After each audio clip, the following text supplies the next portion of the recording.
madalas mag-full tank, pero baka ganun na yung maging regular ko na gawin para mas tipid. Mabihira na lang ako pumunta ng gas station. Wala tayong magawa, di ba? It's beyond our control. Minamanage na namin ang crisis.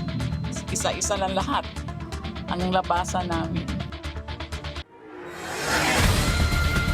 Masakit sa bulsa ng mga motorista ang malakihang price hike sa gasolina. Ang masaklap, may mga gasolinahan pa rin na nananamantala. But wait, there's more. May fare hike na rin sa mga pampublikong sasakyan. Tataas din ang pamasahe sa mga paliparan. Magandang gabi. Ako si Willard Cheng. Napapanood tayo sa Free TV Channel 31. At ako si Corina Sanchez Rojas. Simulan na natin ang agenda. Mahal na nga ang gasolina, pamasahe sa eroplano, tataas pa. Sa harap ng malakihang oil price hike, state of national emergency, idideklara kaya. Exclusive bank at insurance transactions ng mga anak ni late Yuse Catalina Cabral lumobo raw sa nakaraang 3 taon. Exclusive din Health Undersecretary Randy Escolango sangkot umano sa issue ng sexual harassment. Malaki raw ang hahabulin tourism sector ng bansa. Dapat dapa ayon kay PBBM. Pero ousted DOT Chief Cristina Frasco, trusted pa rin daw. At Pinoy Pride, Alex Ayala at Coach Eric Spoelstra nag-reunite sa Miami.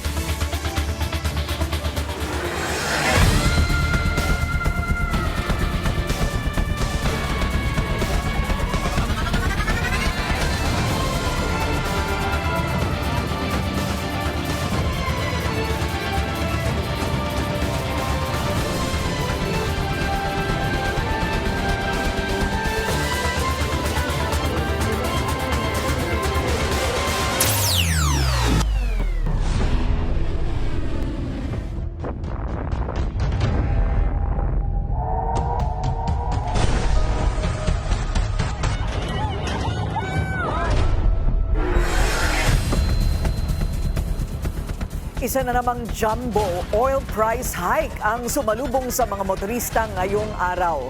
Masakit man sa bulsa ay tanggap na raw ng ilan na wala na silang magagawa. Narito ang agenda report ni Che Sulit, live na buulat mula sa Silang, Cavite. Che, ano naman ang iyong update sa ngayon? Yes, Corina, epektibo na nga ang second round ng big-time oil price hike ngayong Martes, March 17. Naghihigpit na ng sinturon ang mga motorista dahil nga sa panibagong double-digit price increase para sa produktong petrolyo. Gaya noong nakaraang linggo nang unang ipatupad ang double-digit na oil price hike, muling nagkumahog ang mga motorista para magpa-full tank dahil sa ikalawang bugso ng big-time na dagdag presyo ng produktong petrolyo simula ngayong Martes. Ayon kay Energy Secretary Sharon Garin, ito na ang most expensive fuel prices na naitala sa kasaysayan ng bansa. Sa gitna pa rin ito ng krisis sa Middle East. Batay sa datos na inilabas ng DOE, 12 pesos and 90 centavos hanggang 16 pesos and 60 centavos kada litro ang itinaas ng gasolina, 20 pesos and 40 centavos hanggang 23 pesos and 90 centavos kada litro ang diesel, habang 6 pesos and 90 centavos hanggang 8 pesos and 90 centavos kada litro ang kerosene. Sa kabila naman ng kaliwat ka ng oil price hikes, inanunsyo ng negosyanteng si Anthony Pangilinan, ama ng aktor na si Donnie Pangilinan, na magbibigay sila ng discount sa kanilang gasolinahan sa Silang, Cavite. Simula March 17, nagbaba si Pangilinan ng 3 pesos kada litro sa presyo ng petrolyo. Hindi man daw ito pabor sa kanilang kita, layunin itong makatulong sa mga komunidad na apektado ng krisis. Samantala, pilahan din ng mga motorista sa gasolinahang ito ngayong Martes. Marami rito nagpa-full tank na ng kanilang mga sasakyan. For me, hindi naman ako madalas mag-full tank, pero baka ganun na yung maging regular ko na gawin para mas tipid. Mabihira na lang ako pumunta ng gas station. Wala tayong magawa, di ba? It's beyond our control. Minamanage na namin ang crisis.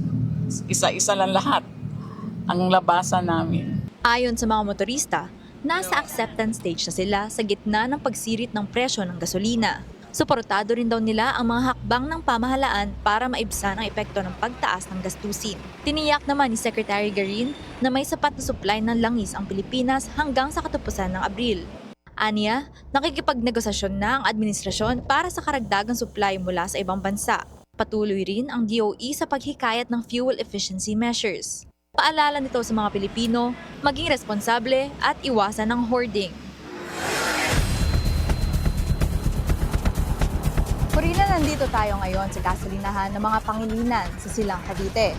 May mga tumatangkilik at nakaka-appreciate sa 3 peso discount initiative ng mga Pangilinan para maibsan ang kanilang pasanin sa gitna ng krisis ng langis, bunsod ng gulo sa Middle East. Okay, Che, ano naman ang reaksyon ng iba pang mga nagpapagasolina dyan? Hindi na sila nagugulat.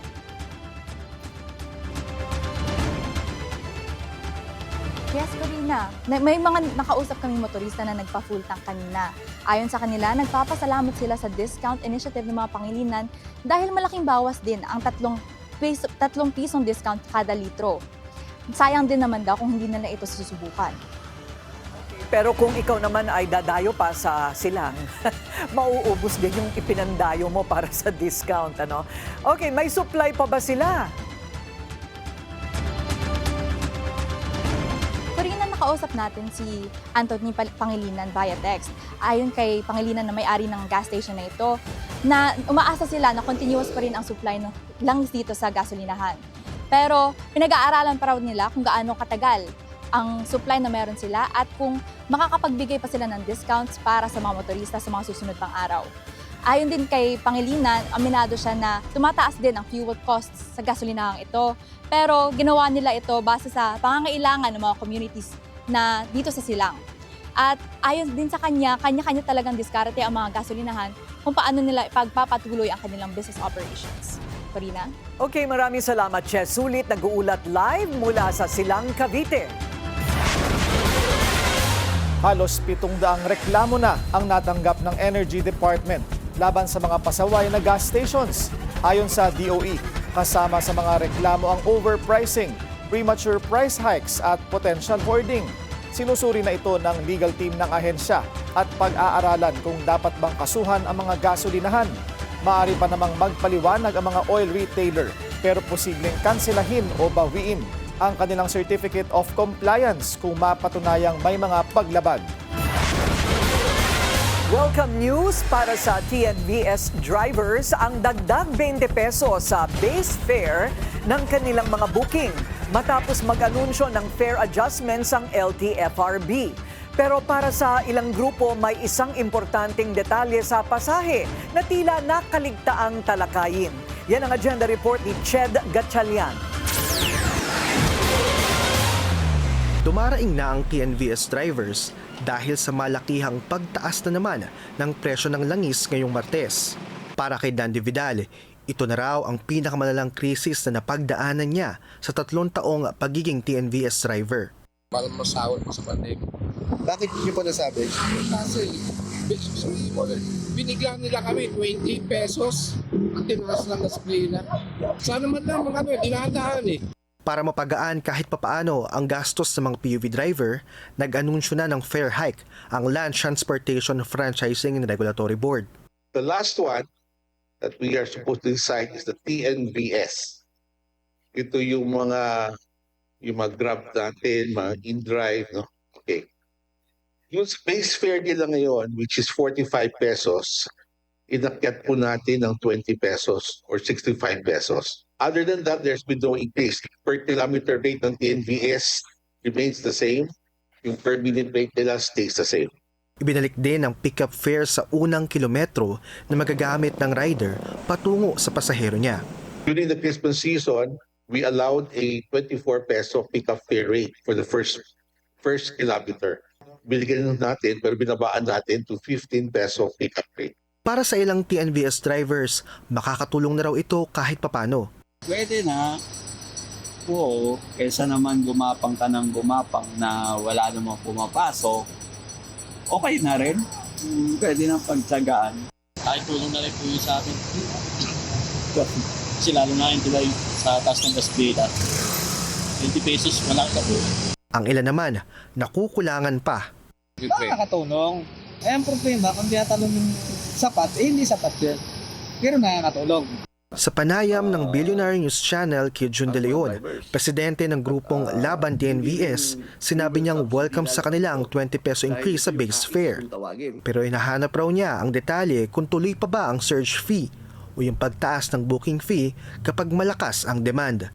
Yung per kilometer at per minute, yan ang nagsa-surge ng maximum of 2 times 2. Okay? Pero kanina, wala tayong narinig tungkol dyan. Ngayon, kung mawawala din ito, baliwala yung sinasabi nila na additional base fare at saka pick-up fee. Baka mas malugi pa. Dagdag ni De Leon, nag-aalala rin sila na baka mabawasan ng kanilang mga pasahero ngayong dumaraing din ang commuters sa dagdag pasahe. Panawagan niya sa pamahalaan, bawasan o suspendehin ang fuel excise tax at maregulate ang commission fee ng bawat TNVS company. Para sa Agenda, Chad Gatchalian, Billionaire News Channel. Mahal na nga ang gasolina at pamasahe, tataas pa ang airline tickets. Mula sa Level 4, itinaas kasi ng Civil Aeronautics Board ang passenger fuel surcharge sa Level 8. Ibig sabihin, maaaring magpatupad ang mga airline ng surcharge na mula 253 pesos hanggang 787 pesos para sa domestic flight. Higit doble yan kumpara sa dating 117 pesos hanggang 342 pesos. Para sa international flights, aabot mula 835 pesos hanggang higit 6,000 ang surcharge. Epektibo ito sa April 1 hanggang 15. Inanunsyo ito ng CAB isang araw matapos ipag-utos ni PBBM na bawasan ang bayarin sa mga airport tulad ng passenger service at landing fees. Pinaikli rin ang pag-review ng fuel surcharge from 1 month to 15 days para raw mas mabilis ma-adjust ang presyo ng pamasahe batay sa galaw ng petrolyo sa world market. Umarangkada na ang 5,000 pisong ayuda ng DSWD para sa mga tricycle driver sa Metro Manila. Pinangunahan mismo ni PBBM ang payout. Yan ang agenda report ni Ian Maghanoy. Halos 300 tricycle drivers ng Maynila ang pumila sa covered court na ito ng Santa Mesa ngayong Martes. Lahat sila benepisyaryo ng initial payout ng 5,000 pesos na cash aid ng AIX program ng DSWD. Kasabay nitong payout ay ang panibagong mega oil price hike bunsod ng nagpapatuloy na krisis sa Middle East. Mismong si PBBM ang nanguna sa pamamahagi ng ayuda. Siyempre, pagka tumaas yung langis, damay lahat. Kaya itong ginawa natin, nagsimula ngayon today para sa lahat ng mga tinamaan, lalo na yung mga transport workers, kayo mga tricycle driver, pati lahat ng nagpapasada, lahat sa mga transport sector, ay bibigyan namin ng tulong para naman may kaunting pampahabol dun sa pagtaas ng presyo. Kanina raw umaga, kulang-kulang na lang, 100 na kada litro. Kaya alam ko, kailangan ninyo yan para kahit papaano meron pa rin kayong kinikita. Bagay na ikinatuwa ng mga benepisyaryo. Pero sa kabila ng ayuda, nakukulangan daw ang iba sa kanilang mga natanggap. May ibang gasolinahan po talaga na hindi pare-parehas ng presyo. Mayroon na 70, meron 70 paras. Kaya nagkakaroon po, sa pa lang po, gastusin pa lang po. Tapos, lalo na sa school pa lang po ng anak ko, bayarin pa lang po. Pagtitiyak naman ng Pangulo, patuloy na minomonitor ng gobyerno ang tensyon sa gitnang silangan para masigurong mabibigyan ng ayuda ang mga apektadong sektor. Talaga, pinabantayan natin kung ano mga pangyayari, kung ano narating para naman matiyak patuloy na maghanap po ang ating mga kababayan. At patuloy na makapasok sa trabaho yung ating mga commuter. At patuloy lang. At hindi naman sa itong maging problema. Ito kangyari nga sa yung gera sa Middle East. Tinatayang nasa 139,000 tricycle drivers ng Metro Manila ang makikinabang sa payout na magpapatuloy hanggang Huwebes ayon sa DSWD. Sunod namang makikinabang sa ayuda ay ang TNVS at jeepney drivers and operators. Para sa Agenda, Ian Maghanoy, Billionaire News Channel. Hindi daw magandang halimbawa ang mga opisyal na bumabiyahe abroad at nagsasaya habang naghihirap ang taong bayan. Yan ang banat ni Senadora Amy Marcos sa gitna ng pagsirit ng presyo ng langis sa ating bansa. Pero sino ba ang kanyang pinasasaringan? Narito ang agenda report ni Dexter Ganibe ng Abante. Pinatitigil na ni Senador Amy Marcos ang tinagurian niyang asyong aksaya sa gobyerno. Sa panahon ngayon, dapat daw naghihigpit ng sinturon at kailangang pantay-pantay lahat. Banat ng senadora, nagawa pa raw ng opisyal na di niya pinangalanan na bumiyahe abroad at magpa-party sa kabila ng pinagdadaanan ngayon ng maraming Pinoy dahil sa pagtaas ng presyo ng langis. Yung mga asyong aksaya dyan, tumigil-tigil na. Talagang kinakailangan gawin yon. Pero yun nga, dapat pantay-pantay ang pagsisikip ng sinturon. Kasi yung ibang opisyal naman, kung saan-saan pa naglalakbay, kung saan-saan pa pumupunta, panay pa yung pa-party, palagay ko hindi naman magandang halimbawa yun. Kamakailan lang ay bumiyahe sa US ang kapatid ni Senator Amy na si PBBM para sa kanyang talumpati sa special plenary meeting ng UN General Assembly sa New York. Sino nga ba si asyong aksaya sa gobyerno na tinatukoy ng senadora? At bakit tila kapatid niya ang kanyang pinatutungkulan?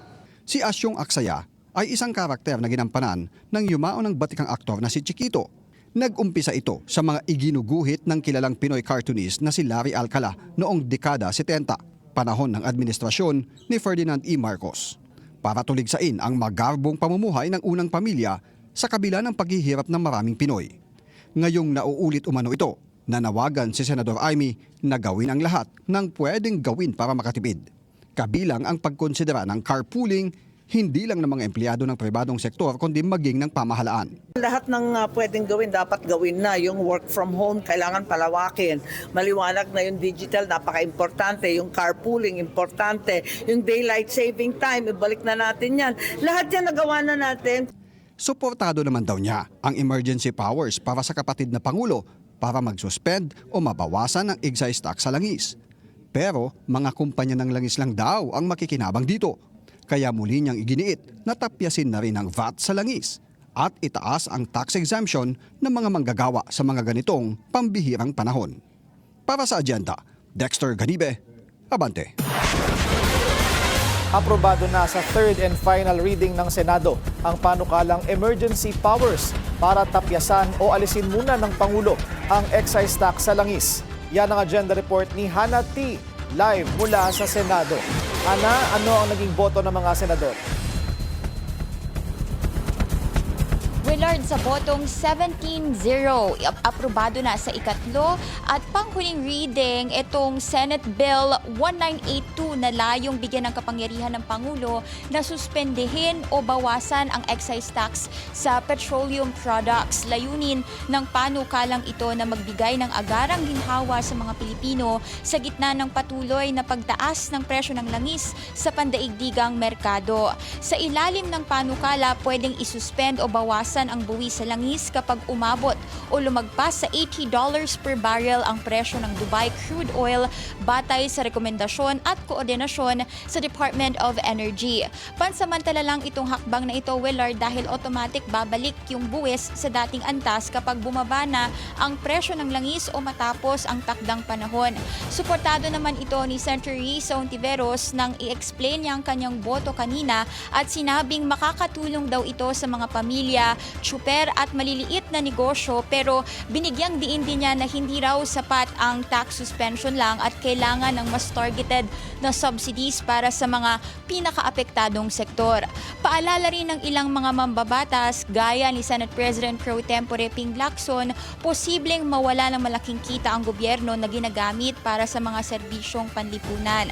Samantala, Willard, hindi pa available itong final o malinaw na final copy ng naaprobahang bersyon ng bill matapos yung pag-amyenda. At kanina, bago nga naaprubahan sa third and final reading itong bill, una nang sinabi ni Senate President Pro Tempore Ping Lacson na malala raw yung epekto sa ekonomiya ng sigalot sa Middle East dahil sa kasalukuyang formula kasi kailangang hintayin pa ng 30 days o isang buwan na mag-average ang presyo ng krudo sa Dubai na $80 per barrel nga at pinaiiksi niya itong timeline sa pag-trigger ng reduction o suspension sa excise tax ng langis. Masyado na raw kasing matagal yung pagtitiis ng publiko kung maghihintay pa ng 30 days kaya pinapanukala niya o pinupush niya kanina na gawin na lang itong 2 weeks at once implemented itong suspension o reduction, nasa up to 20 pesos ang posibleng mabawas sa presyo ng langis.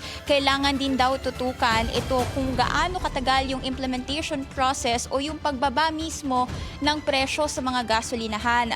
Willard, matatanda ang lusot na rin sa Kamara ang panukala para sa special powers ng Pangulo kaugnay nito at nagbabala si Lacson kanina na posibleng nasa higit 130 billion pesos daw ang mawawalang revenue sa isang taon sa oras na isuspend o bawasan ang excise tax sa langis. At bukas, since huling Senate session na nga, inaasahan nating maipapasa ng Kongreso ito bago ang congressional break. Balik sa iyo, Willard. Maraming salamat sa iyo, Hannah T. Live mula sa Senado. Kwentong walang kwenta. Ganyan tinawag ng Malacanang ang umuugong umanong destabilization laban sa administrasyon. Kasunod yan ng pinaigting na seguridad sa palasyo. Ayon kay Palace Press Officer Yuse Claire Castro, hindi na sana lumipad si PBBM pa Cebu kung may basehan ng impormasyon. Bahagi lang daw ng security exercise ang police presence. Dagdag ni Castro, hindi rin magdedeklara ng state of national emergency ang Pilipinas sa harap ng pagsirit ng petrolyo dahil nananatiling in control pa rin daw ang gobyerno. Ang pakiusap lamang po natin sa ngayon dahil nasa sitwasyon tayong ganito. Let us refrain from doing activities like fear-mongering. Mas nakakadagdag po ito ng takot sa ating mga kababayan samantalang ang Pangulo po at ang gobyerno ay still under control. In control of the situation. Sa panig naman ng AFP, hindi raw nila kinikilala ang anumang unvalidated post tungkol sa destabilization. Nananatili raw silang tapat sa kanilang mandato sa mga Pilipino at sa konstitusyon. Sa pool ng mga drone at missile ng Iran, ang US Embassy sa Baghdad, Iraq. Sa kabila ng mga pag-ataking ito, kumbinsido si US President Donald Trump na Amerika pa rin ang nakakalamang sa sigalot sa Middle East. Yan ang agenda report ni Francis Folve.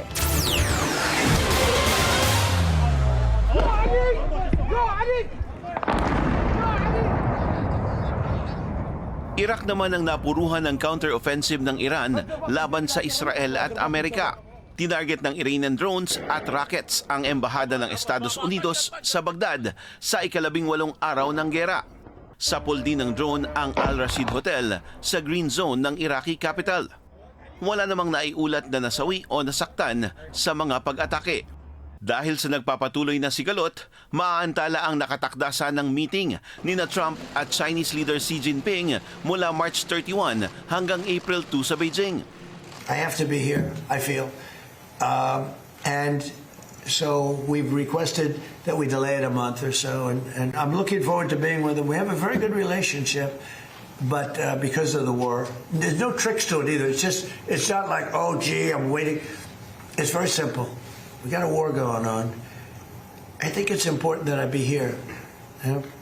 Kamakailan lang, humiling si Trump sa ilang bansa na tulungan ng Amerika na bantayan ang Strait of Hormuz, kung saan dumadaloy ang 1/5 o 20% ng langis ng buong mundo. Pero hindi lahat tumugon sa panawagan ni Trump.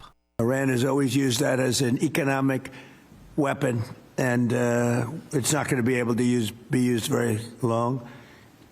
Numerous countries have told me they're on the way.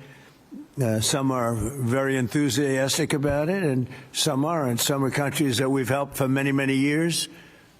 We've protected them from horrible outside sources, and they weren't that enthusiastic. And the level of enthusiasm matters to me. Sa kabila nito, kumbinsido si Trump na nananalo na ang Amerika. Our powerful military campaign to end the threats posed by the Iranian regime continued in full force over the past few days. They have been literally obliterated. The Air Force is gone, the Navy is gone, their radar is gone, and their leaders are gone. May nakausap din daw sang dating US President na suportado raw ang opensiba sa Iran. Pero hindi ito pinangalanan ni Trump dahil ayaw niya raw itong mapahamak. Para sa agenda, Francis Polbe, Billionaire News Channel. Gustuhin mang tumulong, wala raw kakayahan ang Pilipinas na mag-escort ng mga barko sa Strait of Hormuz. Ayon yan kay Defense Secretary Gibo Teodoro. Ginawa niya ang pahayag matapos manawagan ng tulong ang Amerika sa pag-secure ng vital global shipping route na patuloy na iniipit ng Iran. Dagdag ni Teodoro, mas prioridad ng Pilipinas ang kaligtasan ng mga Pilipino sa gitnang silangan, kabilang ang mga seafarer. Sa amin, muti na academic yun eh. Wala tayong capability na mag-escort. Ngunit, lahat ng bagay na makakatulong, lalo na mag-escalate, kasi ang nalalagay sa panganib yung Filipino seafarers natin eh. At saka yung mga OFW natin. Lahat ng moves na mag-escalate ito, lalo na yung mga indiscriminate na attack, dapat sana mapara agad. No? Matapos kumalat sa Iranian state media at social media ang balitang patay na siya, nag-post ng video si Israeli Prime Minister Benjamin Netanyahu sa isang outdoor cafe sa Jerusalem. Kita rito na nakikipag-usap siya sa mga tao at pinapayuhan niya na mag-ingat dahil sa mga pag-atake ng Iran. Nasa 3 linggo na ang gera sa gitnang silangan at wala pang katiyakan kung kailan ito matatapos. Sa isa pang sigalot, isa umanong ospital sa Kabul, Afghanistan ang tinamaan ng airstrike ng Pakistan. Ayon sa Afghan Taliban, aabot sa 400 ang namatay sa atake, habang 250 ang sugatan. Pinabulaanan nito ng Pakistan. Git ng Islamabad, military installation ang kanilang tinarget. Dating DPWH USEC Roberto Bernardo binigyan daw ng 130 million pesos na balato ni Saldico.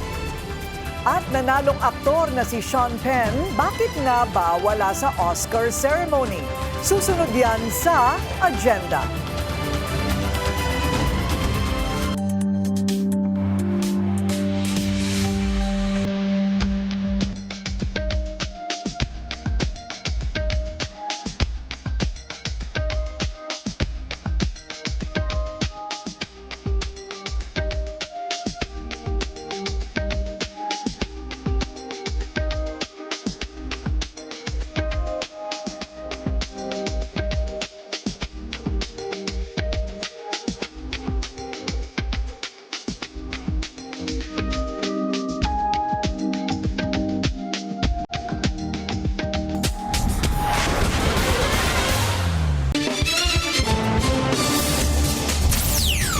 Traffic check muna tayo ngayong Martes sa Marcos Highway SM Marikina. Mabilis ang daloy ng mga sasakyan sa east and westbound lanes.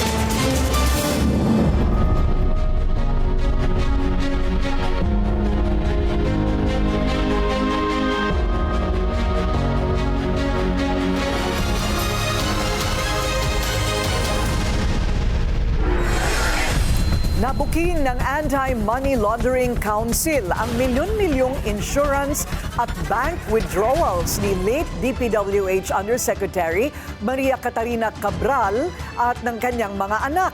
Naganap umano ang mga transaksyon mula July hanggang December 2025 o kasabay mismo ng kasagsagan ng flood control scandal. Ang detalye sa exclusive agenda report ni Joash Malimban. Bukod sa umano'y biglaang paglobo ng yaman ng yumaong si Maria Catalina Cabral mula nang maupo siya bilang DPWH Undersecretary, naitala rin daw ang pinakamalalaking bank at insurance transactions ng kanyang mga anak mula 2022 hanggang 2025. Ayon yan sa investigasyon ng Anti-Money Laundering Council o AMLAC. Ayon sa freeze order petition na inaprubahan ng Court of Appeals noong March 2, sinabi ng AMLAC na may indikasyon umano ng wealth preservation at intergenerational transfer ang insurance transactions na nakapangalan kay Cabral. Sa pagtatala ng AMLAC mula December 2024 hanggang October 2025, lumobo ang halaga ng iniligay na pera ng panganay na si Stephanie sa insurance policies at hinugot mula sa bank accounts na nakapangalan sa kanya. Aabot ito sa 7 transactions na may 37.7 million pesos worth of outflows. May 10 transactions namang naitala sa pangalan ng bunsong si Colleen na aabot sa mahigit 92 million pesos. 9 out of 10 transactions recorded noong 2024 at 2025 lang. Ayon sa AMLAC, insurance-related ang majority ng transactions ng magkapatid kung saan beneficiary sila ng kanilang ina. Naitala rin daw ang malalaking transactions sa mga panahon kung kailan ani AMLAC ay may substantial control si Cabral sa pondo ng DPWH projects. Hindi rin tugma ang financial profile at lawful source of income ng magkapatid sa halaga ng kanilang recorded financial transactions. Kasabay nito, 33.7 million pesos out of the 45.5 million pesos na over-the-counter withdrawals ni Cabral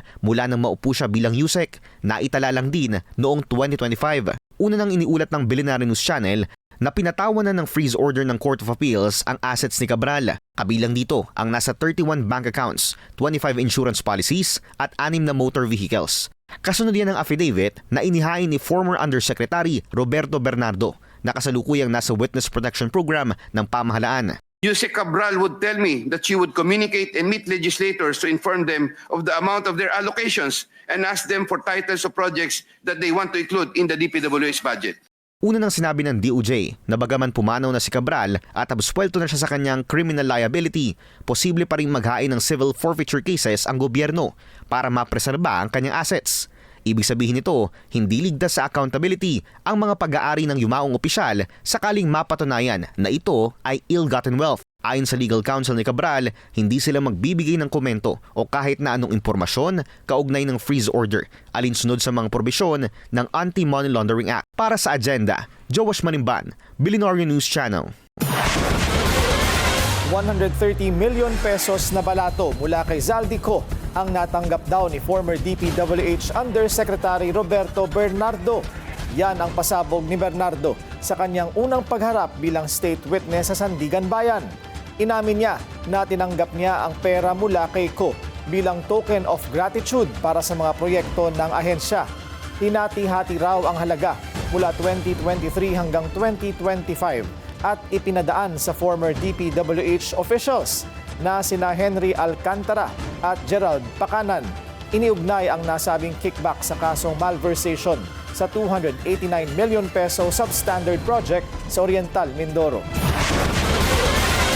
Pinagbigyan ng Justice Department ang hiling ng NBI na magdagdag ng 4 na respondent sa reklamong plunder laban kay dating Senador Bong Revilla. Yan ay kaugnay ng sinasabing maanomalyang flood control project sa Bulacan.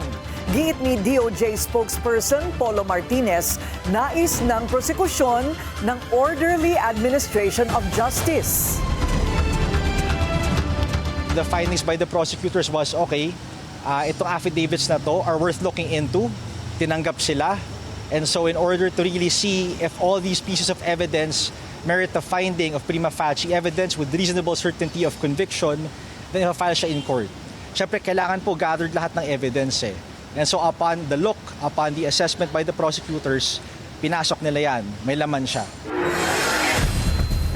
Mayroong hanggang March 30 si Revilla at iba pang mga respondent para magsumite ng karagdagang counter affidavit. Nagtungo rin ang legal counsel ni Revilla na si Attorney Carlos Villaruz sa DOJ para sa pagsagot ng salaysay ng mga karagdagang respondent sa kaso. Napawang mga district engineer ng DPWH NCR. Ngayon lang sinamit, of course, it's important for us to know kung ano yung sinabi nila at kung ano ang mga allegations naman nila or defenses nila so that we can respond accordingly.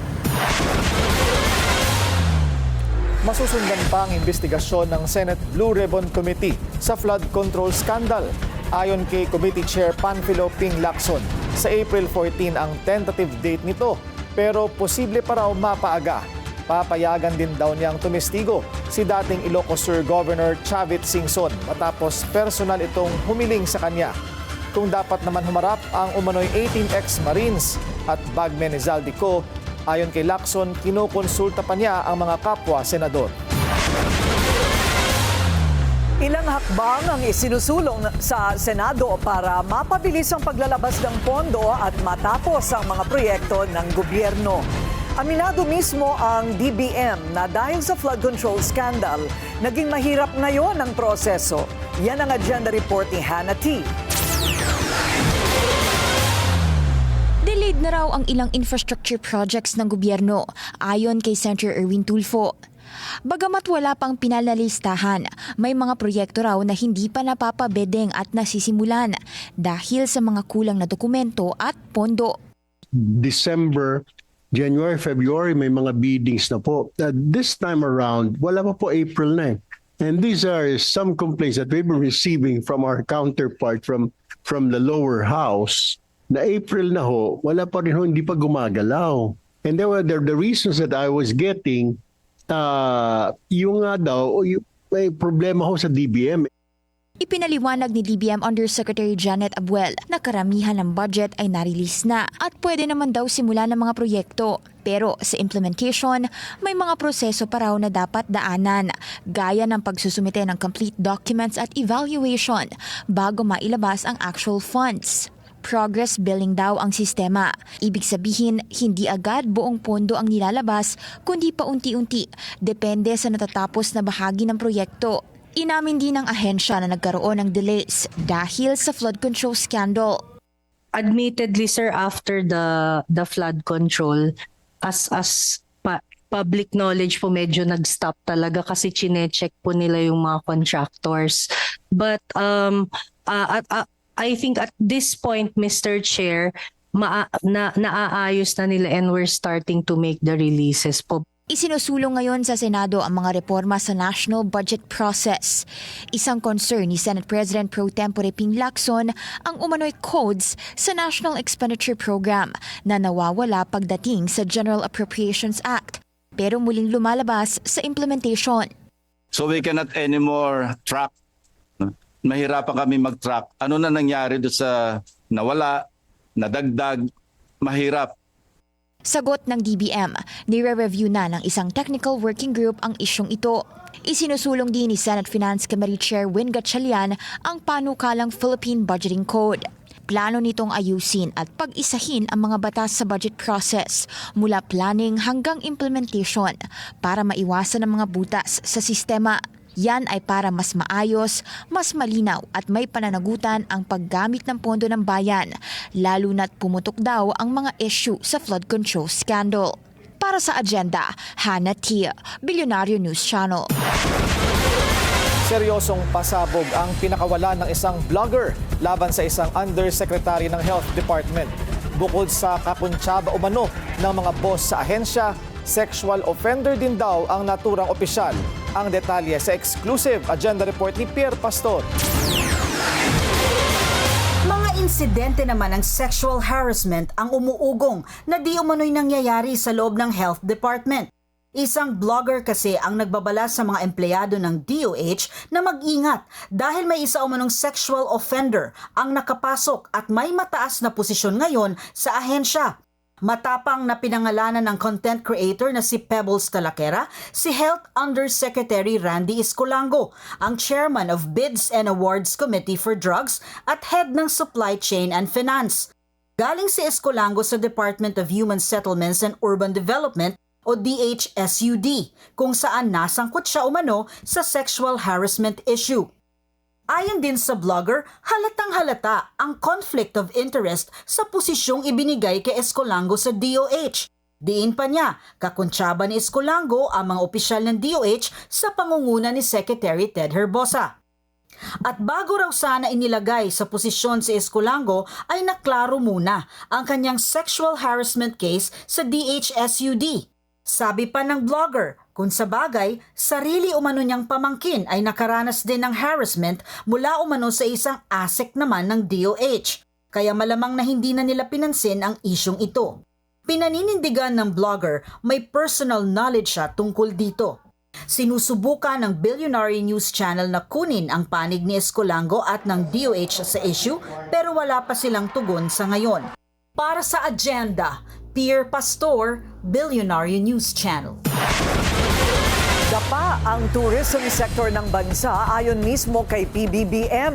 Pero sa kabila nito, tiwala pa rin daw ang Pangulo kay dating Tourism Secretary Cristina Frasco. Yan ang agenda report ni Ivy Reyes.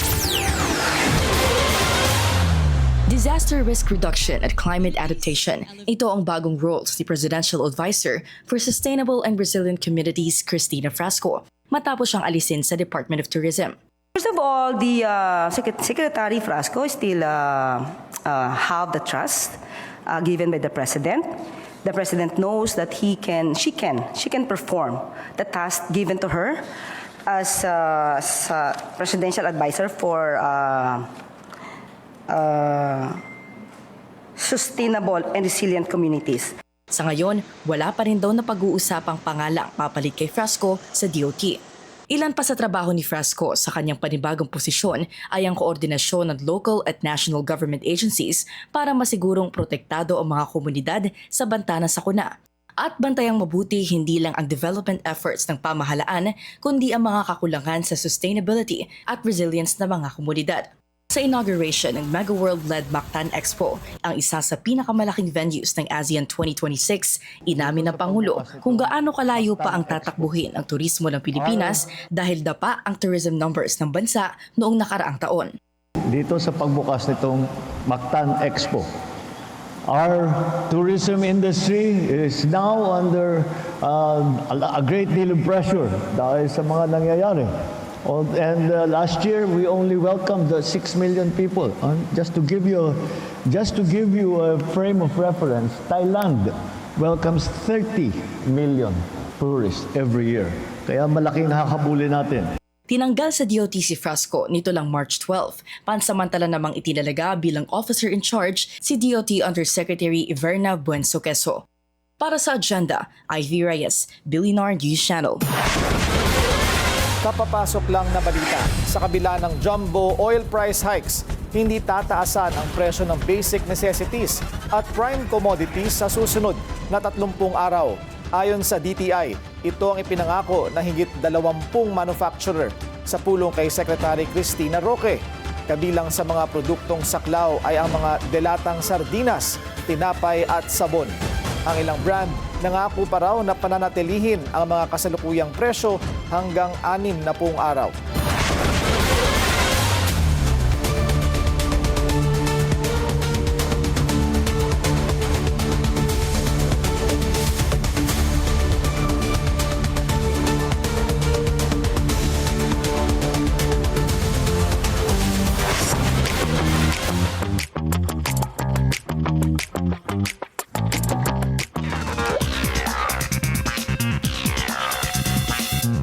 Wondering why no show si Sean Penn sa Oscars 2026? It turns out nasa Ukraine ang actor to show support for the war-torn country. He met with President Volodymyr Zelensky, who called him a true friend of Ukraine. Ayon kay Zelensky, Penn has stood with them since day one ng war with Russia, and this is still true today. Penn co-directed a 2023 documentary about Zelensky and previously called for the West to stand with its embattled ally. Nanalo rin siya bilang Best Supporting Actor sa recent Oscars for his roles sa One Battle After Another. Teyana Taylor is making headlines post-Oscars. For one, spotted ang actress in a verbal altercation with a security who allegedly shoved her. Sa viral clip, Teyana can be heard saying he is very rude for putting his hands on a female. Sabi pa ni Teyana, quote, "Do not touch me and push me." Usap-usapan din ang alleged over-the-top reaction ni Teyana during the ceremony. Tila off daw kasi at walang class. Admin sa backlash, Teyana calls out Anya'y sore losers. Dagdag niya, the world holds so much misery that miserable hearts forget the face of happiness. Another controversial moment from the Oscars, ang pag-cut off sa speech ng songwriters from K-pop Demon Hunters. Nanalo ang soundtrack na Golden for Best Original Song. Magsasalita pa sana ang isa sa songwriters on stage when the orchestra began to play them off. The telecast later went to commercial break. Sa interview with Variety, inacknowledged the Oscars producer Rob Mills that there is no need to look at how they're handling speeches. It is difficult now to be cutting off somebody. Kaya for next year, he hopes to find out what he calls most elegant solution that will give all winners their time sa spotlight.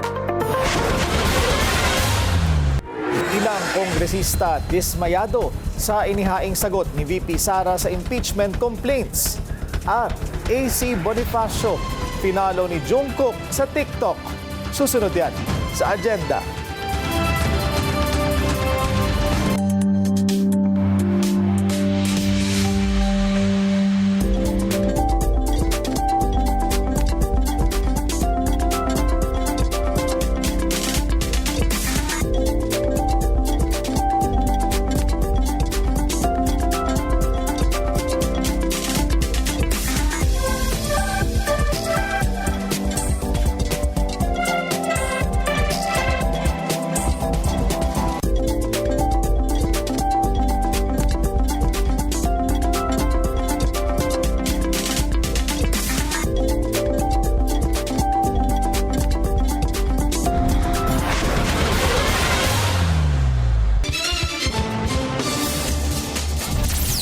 Traffic check ulit tayo. Sa EDSA Mega Mall, bumper to bumper ang mga sasakyan sa northbound lane. Mabilis naman ang southbound lane. Mali-mali raw ang nakakarating na impormasyon kay VP Sara, kaya mali-mali rin ang kanyang banat. Yan ang buwelta ni Palace Press Officer Yusek Claire Castro matapos batikusin ng bise ang umano'y kakulangan ng simpatsya at issue sa pera ni PBBM. Na patungkol sa maraming kakulangan ng Pangulo.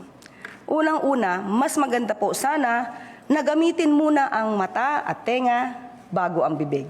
Dahil pag inuna natin ang bibig at hindi ginagamit ang mata, tenga at utak, magkakamali kayo ng sagot. Marami na po tayo nabanggit kung anong mga programa ng Pangulo. Kahapon lamang po ay nagbigay siya ng kanyang mensahe at na-enumerate na natin lahat kung ano sa ngayon ang mga naging trabaho at accomplishments ng pamahalaan para sa ating mga kababayan.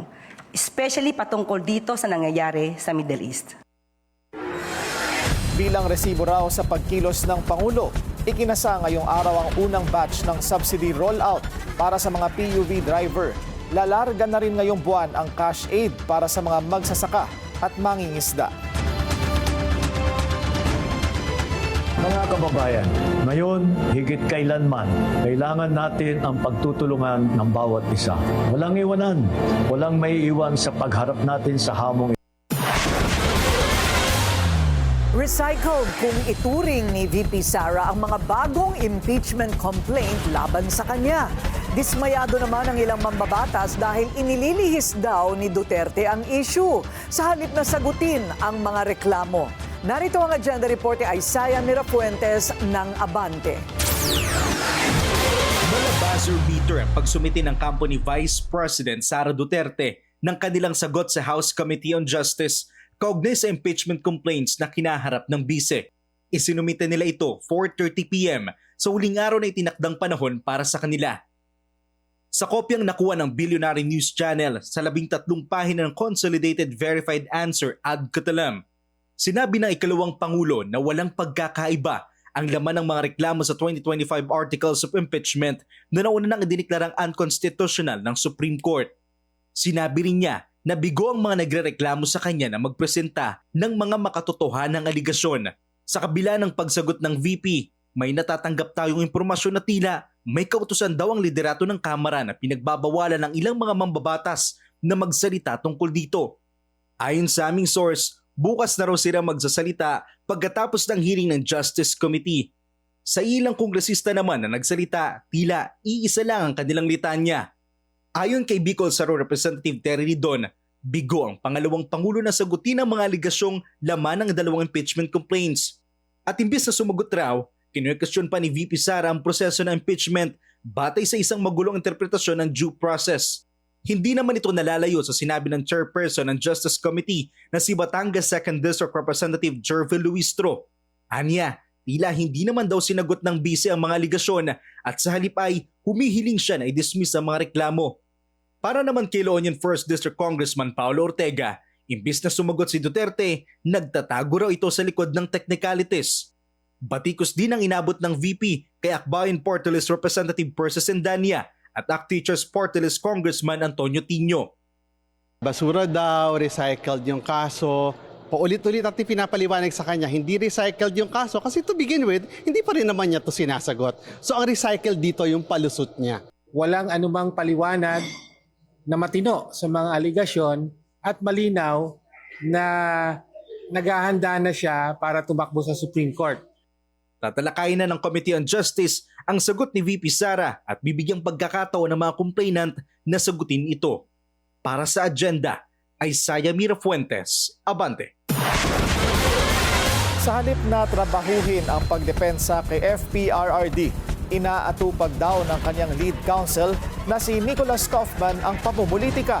Yan ang bagong tirada ng Malacanang matapos umanong isisi sa administrasyon ang sinapit ng dating Pangulo. Ang detalye sa agenda report ni Ivy Reyes. Tatakbo raw kaya ang lead defense counsel ni former President Rodrigo Duterte na si Attorney Nicholas Kaufman sa 2028? Imbes na depensahan daw kasi ang kanyang kliyente, pamumulitika ang inaatupag ng abogado. Sa ika-1 taong pagkakadetine ni FPRRD sa The Hague, Netherlands, sinabi ni Kaufman na ninakawan ng abilidad si Duterte na depensahan ang kanyang legasiya. Isa rin daw kataksilan ang kanyang pagkakaaresto na kagagawa ng Marcos administration. Ayon sa palasyo, hindi lang ang pagkakaaresto ng dating Pangulo ang dapat alalahanin dahil Yes, it has been 1 year since the victims of EJK have seen the ray of justice, the justice that they deserve.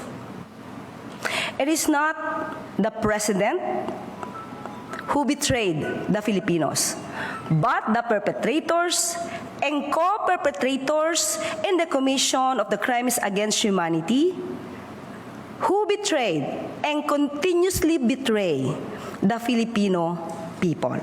Bagaman hustisya kung ituring ng administrasyon, hindi raw nagbabago ang stance ng Pangulo. Hindi pa rin tayo babalik sa ICC. Nang tanungin natin ang palasyo kung may reservations ba ang administrasyon kaya hindi pa naiisip ang pagbabalik miyembro sa International Criminal Court, hindi pa raw kasi ito prioridad ng Pangulo sa ngayon.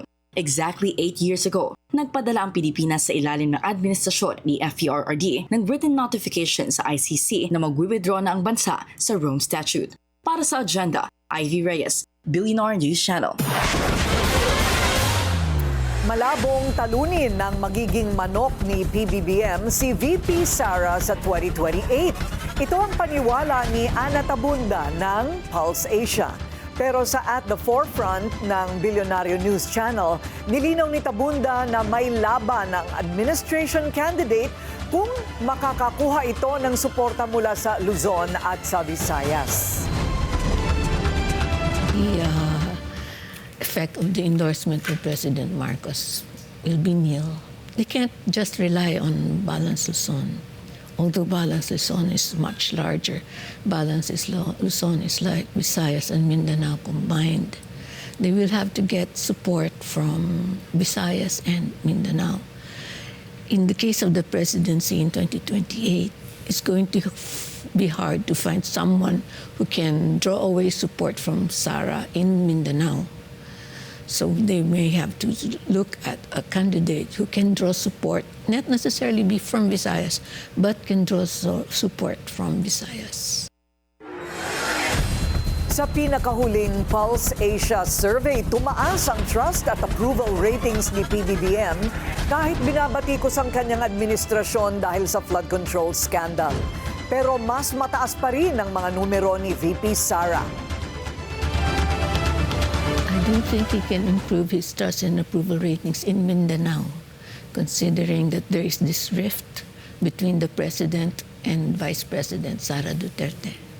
In the case of Visayas, he may have to be seen personally looking after the programs that benefit Visayans.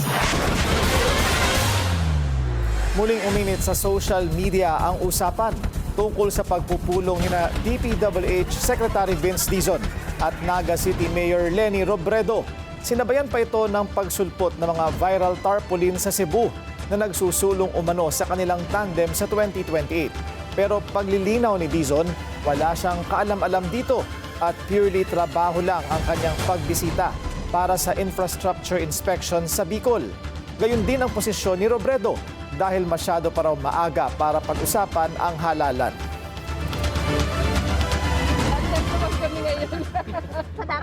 Sa trabaho.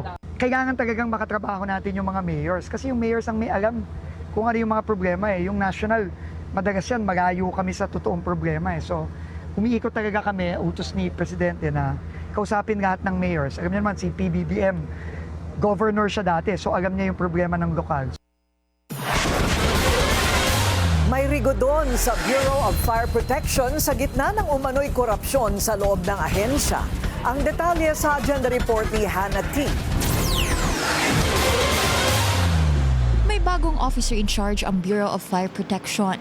Itinalaga si Fire Chief Superintendent Wilberto Rico Neil Quan Q bilang OIC ng BFP, ayon kay DILG Secretary John Vic Remulla. Effective yan March 16, base sa memorandum na inilabas ni Executive Secretary Ralph Recto. Si Quan Q ay kasalukuyang Deputy Chief for Operations ng BFP. Naka-preventive suspension kasi si BFP Chief Jesus Fernandez. Una nang nagsampa ng kaso ang DILG sa Office of the Ombudsman laban kay Fernandez, kaugnay ng umano'y 14.7 million peso worth of kickbacks sa procurement ng mga ambulansya noong 2024, kung saan siya ang chairperson ng Bids and Awards Committee. Kasama sa reklamo ang hiling na preventive suspension, habang nauna na ring inirekomenda ni Remulla sa Pangulo ang pagtanggal kay Fernandez sa pwesto. Sa ngayon, wala pang pinal na desisyon kung sino ang itatalaga bilang permanenteng papalit kay Fernandez. Hindi lang budget sa mga ambulansya ang may anomalya sa BFP. Una nang sinabi ni Remulla sa BNC na isa ito sa pinakakurap na ahensya. May mga kickback daw kasing natatanggap pagdating pa lang sa fire extinguishers nila. May nakita kaming suspicious na inspection nila dito sa QC sa isang condominium na may supposedly 30 million ang kickback nila para doon sa mga fire station. Simple raw ang galaw ng BFP pagdating sa inspection at sasabihin sa mga establishment na palitan ang fire extinguishers kahit hindi pa naman kailangan. Dati na rin nagsumbong sa Bilyonaryo News Channel ang isang negosyante tungkol sa ganitong pang-aabuso umano ng BFP inspectors. Napilitan daw siyang bumili ng mahal na extinguisher para sa kaligtasan ng kanyang business. Tapos nung chinek ko yung presyo ng fire extinguisher, parang times 3 siya dun sa typical na presyo. Tapos nagtanong ako sa kanya kung okay lang ba bumili dito sa mas mura. Sabi wag daw, dito daw sa calling card na binigay nila. Zero tolerance daw ang ahensya pagdating sa ganitong abuse of authority, ayon kay BFP spokesperson Anthony Arroyo. Sa ngayon, hindi pa nagbibigay ng opisyal na pahayag si Fernandez kaugnay ng mga umano'y anomalya sa ahensya. Para sa agenda, Hannah T. Bilyonaryo News Channel. Nag-issue ng rare apology ang hari ng Spain para sa colonial abuses ng bansa sa pagbisita sa Museum of Archaeology ng Madrid. Inamin ni King Felipe VI na nagkaroon ng maraming pang-aabuso. Anya, colonial laws were meant to protect, but in reality, things didn't work out daw at Spain must learn from this. Hindi kailanman formal na humingi ng tawad ang Espanya sa mga sinakop nito. Kabilang dito ang Pilipinas na naging Spanish colony sa loob ng higit 300 taon.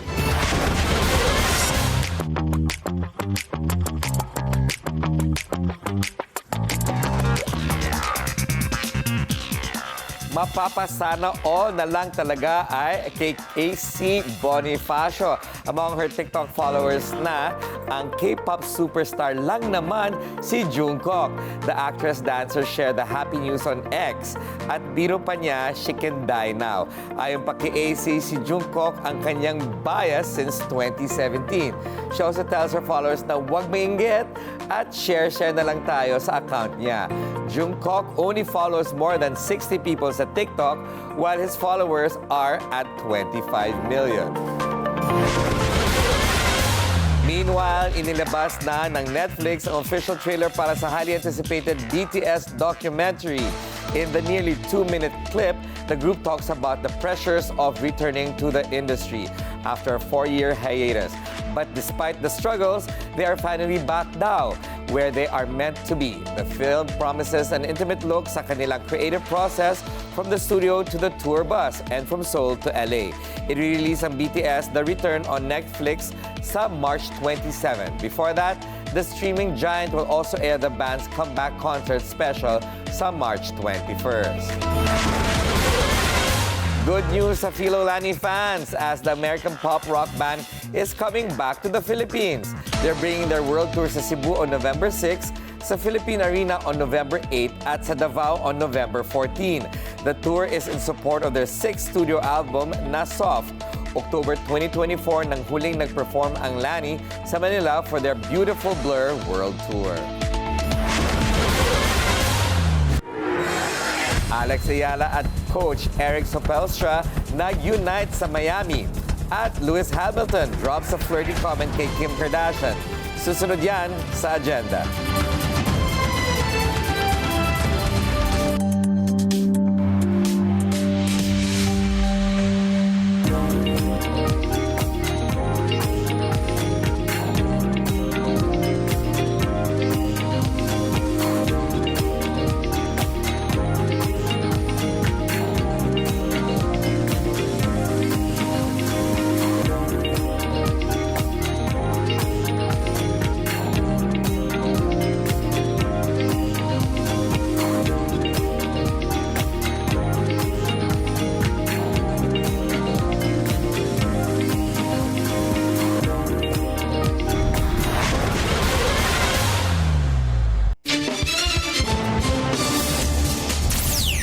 Isa pang traffic check ngayong Tuesday rush hour sa Elliptical Road. Moderate to heavy ang daloy ng mga sasakyan galing Kalayaan Avenue. Mabilis naman na ang kabilang lane. Kumagat sa ₱250,000 ang getaway driver sa fatal shooting sa dating security aide ni Manila Mayor Isko Moreno. Sumuko si alias B-Boy at iniharap sa publiko kapalit ng pabuya at posibleng pagsasailalim sa Witness Protection Program. Anya, hindi niya raw alam na papatay ang kanyang kasamahang si Albert. Patuloy ang manhunt operation sa gunman na kumorner sa biktimang si George Capistrano hanggang bawian ito ng buhay.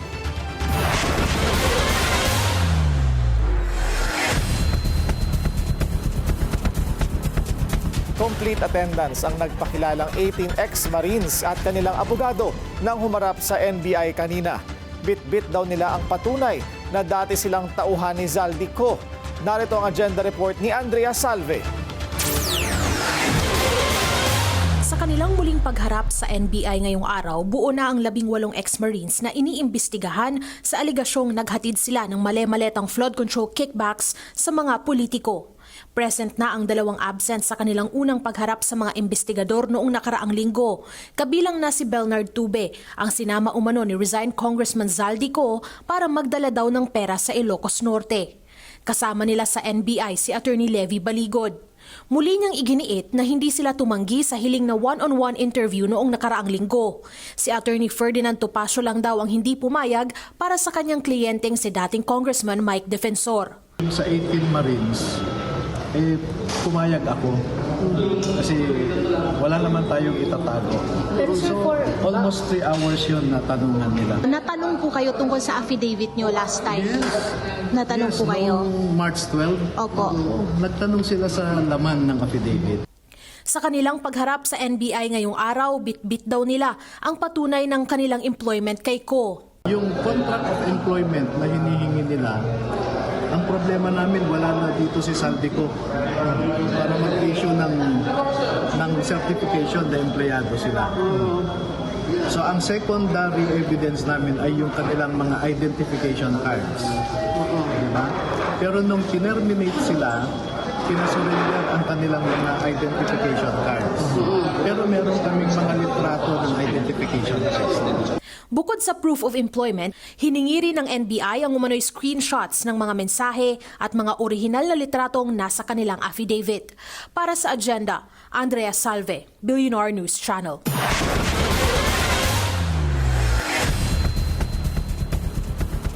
Pinaiimbestigahan sa Kamara ng isang grupo ang umano'y hindi pagbibigay ng training ng pamunuan ng MRT-3 sa mga driver ng bagong Dalian trains. Sayang man daw kung di magamit ang mga bagon, mas mahalaga pa rin ang kaligtasan ng mga pasahero. Yan ang agenda report ni Ian Maghanoy. Ang mga bagong bagon na tren na ito ay binili ng Aquino III Administration noong 2014 sa Dalian, China.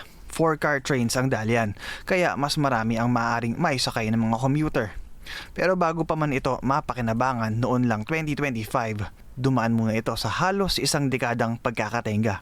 Hindi kasi akma ang features nito sa features ng MRT-3. Bagamat ilan sa mga ito ay bumabiyahe na, pangamba ng mismong mga operator at unionista ng MRT-3 ay ang anilay kawalan ng sapat na training para i-operate ang bagong tren. Pagmamaneho lang umano ang skills na kanilang nakuha pero hindi ang kabuuang kalaman sa safety features ng mga ito. Bagay na hindi raw tinutugunan ng pamunuan ng tren ayon sa kanilang union leader.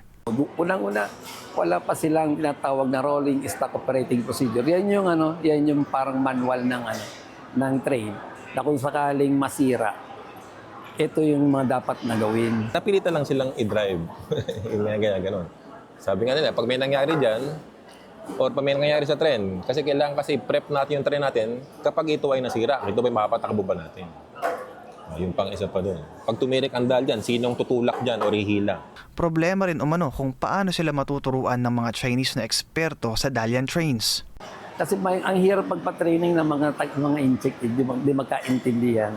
Nagkakaroon na talaga ng language barrier between sa kanila saka sa mga trainee. So, ang hirap magkaintindihan.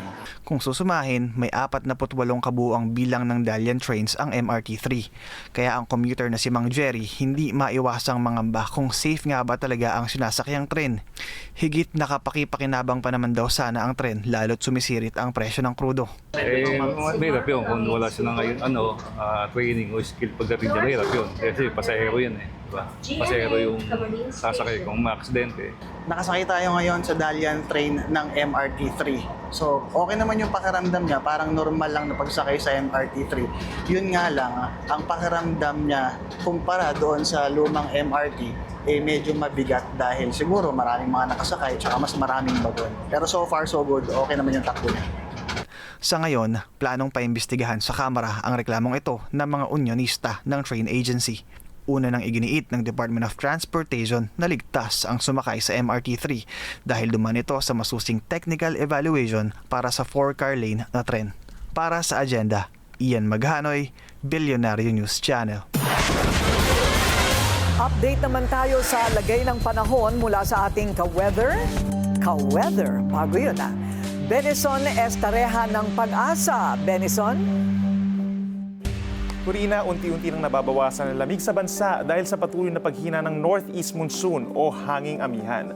Bagamat may naitala pa rin po tayo ng 9.8 degrees Celsius sa La Trinidad, Benguet kaninang umaga, tumaas na ng bahagya yung mga lowest temperatures po natin kabilang na dito sa may Baguio City, Batanes, Bukidnon at Samar Province. Ayon po sa Pag-asa, posibleng ideklara na ang pagtatapos ng amihan season at ang pagsisimula ng warm dry season o tag-init sa katapusan ng linggong ito o sa susunod na linggo.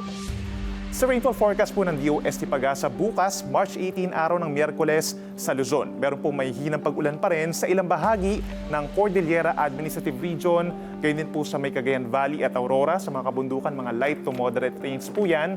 Habang sa ibang banda po ng Luzon, bukas, generally maaraw naman po sa umaga, ngunit may tsansa pa rin ng may hinang pag-ulan sa hapon at gabi. Madalas din magpapakita ang araw dito po sa Visayas at Mindanao, maliban na lamang dito po sa may Caraga Region, Eastern Visayas, down to Davao Oriental at Davao de Oro kung saan posible pa rin po ang may hinang pag-ulan. Sa mga hindi natin nabanggit, dito po sa may Visayas and Mindanao, generally fair weather conditions or bahagyang maulap ang kalangitan. May kasama rin pagkulimlim pagsapit po ng hapon. Mula Huwebes po hanggang Sabado, tataas pa ang temperatura sa bansa dahil sa easterlies o yung mainit na hangin galing po sa may dagat Pasipiko. So sa Metro Manila, posible po umakyat pa sa 31 degrees ang actual temperature sa tanghali. Metro Cebu hanggang 32 degrees Celsius at sa Metro Davao hanggang 33 degrees pagsapit po ng Friday at Saturday ng tanghali. And in terms of heat index naman, posibleng nasa 2 to 6 degrees Celsius na mas mainit ang maramdaman ng ating katawan. Kaya ugaliin po na pag-inom ng tubig. At yan muna ang napapanahong balita ngayong Martes. Ako inyong ka-weather, Benison Estareja, para sa Billionaire News Channel. More than the swings at fun of gaming, may mas malalim daw na misyon ang GolfCon 2026. Yan ay ang iangat ang Pilipinas bilang sports tourism destination. Narito ang agenda report ni Sheila Salaysay. Pinakaingay ng Pilipinas ang larong golf, hindi lang sa fairway, kundi sa buong mundo ng sports tourism. Idinaos ang GolfCon 2026, ang pinakamalaking golf lifestyle at industry expo sa bansa, na ngayon ay nasa ikalawang taon ng pinagsama-sama ang mga golfer, industry professionals at mga enthusiast. Tampok sa event ang mga masterclass, forums at exhibit ng pinakabagong golf equipment, apparel at training technology. Meron ding swing analysis booth, golf gear showcase at interactive activities na dinayo ng mga gustong matuto at mas mapahusay ang kanilang laro, mapabaguhan man o batikan. Sa GolfCon 2026, ibinida ang isa sa pinakamabilis lumagong sport sa bansa bilang susi sa pag-angat ng Pilipinas bilang world-class destination. Dinala ng event ang mga bigating pangalan sa industriya, mga leader sa turismo at mga negosyanteng handang itulak ang sport sa mas mataas na antas. I just feel like we're just bringing people together. You know, I think that's what we're here for, and really promoting golf. Not just one or two golf courses, not just one or all brands. We want to promote golf in the Philippines. I've always said, golf is the only sport that really brings in tourists into the country. Target ng mga organizer ng GolfCon 2026 na palawakin ang golf community, palakasin ang golf industry, isulong ang sports tourism at ipakita ang Pilipinas bilang isa sa mga top golf destination sa rehiyon. Para sa agenda, Sheila Salaysay, Billionaire News Channel.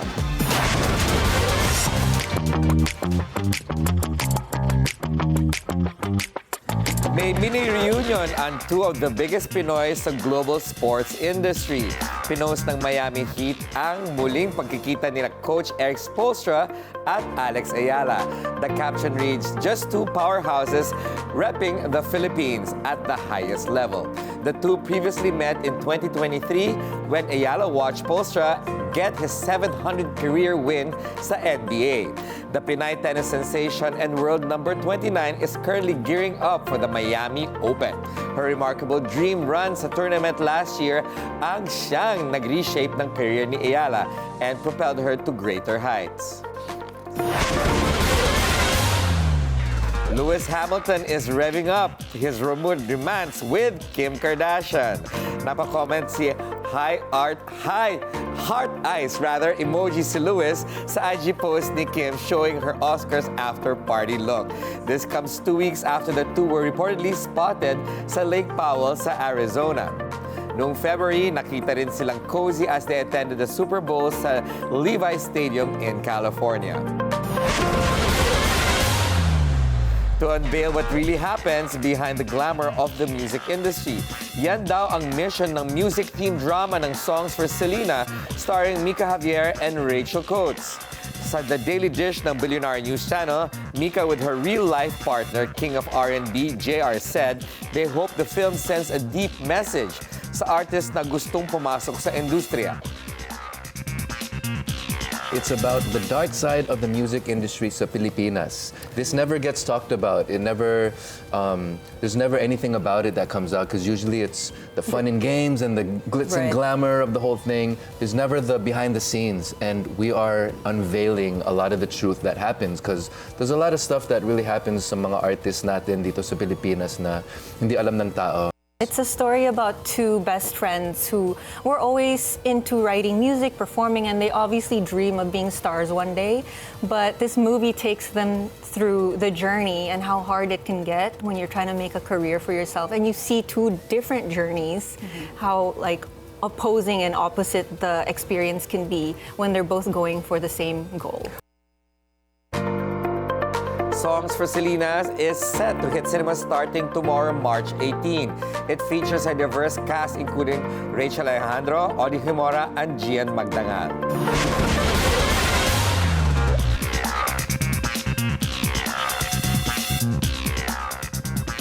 Naku, ang balita ngayon, parang hindi nagbabago, ano?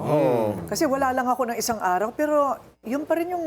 Wala ka na-miss. Oo, parang walang bago. Yung from last week, yung pa rin yung mga sinasabi ngayon ni VP Sara, yung pa rin ang tinatapon nilang akusasyon sa kanya. Groundhog Day ba? Ha? Groundhog Day. Ano yung mo sabihin? Yung paikot-ikot. Paikot-ikot. Oo, parang trumpo.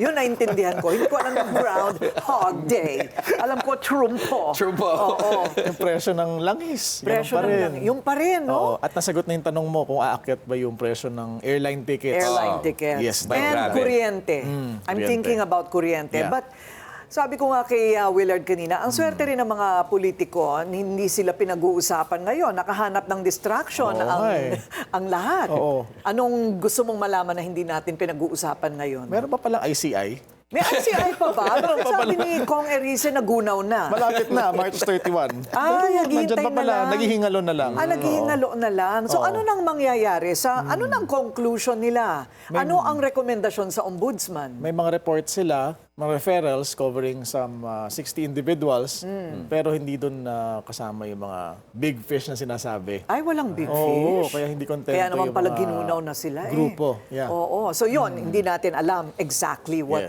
those recommendations are.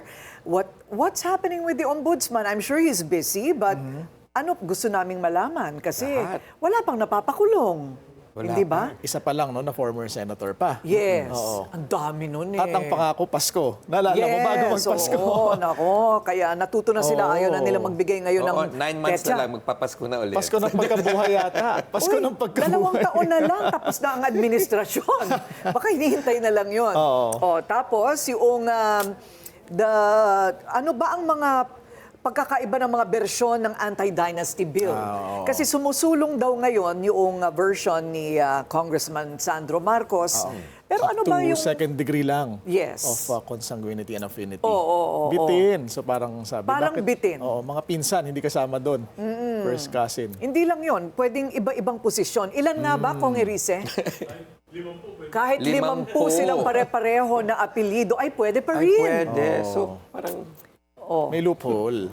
Siguro, as always. I have to study it to make an opinion. But, yes. I mean, to say that 50 of the same surnames can still serve at the same time is a little strange.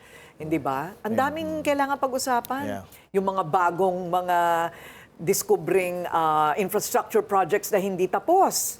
Talaga bang si Joash Malimban lang ang naghahanap niyan at nakakadiscover? Nag-uungkat. May hotline na nga siya eh. May hotline na ba si Joash? Kaya pala hindi binabalik yung aking text at hindi ako sinasagot. Busy siya. Busy na si Secretary Malimban. 1-800 Joash. Joash for Senate. Naks.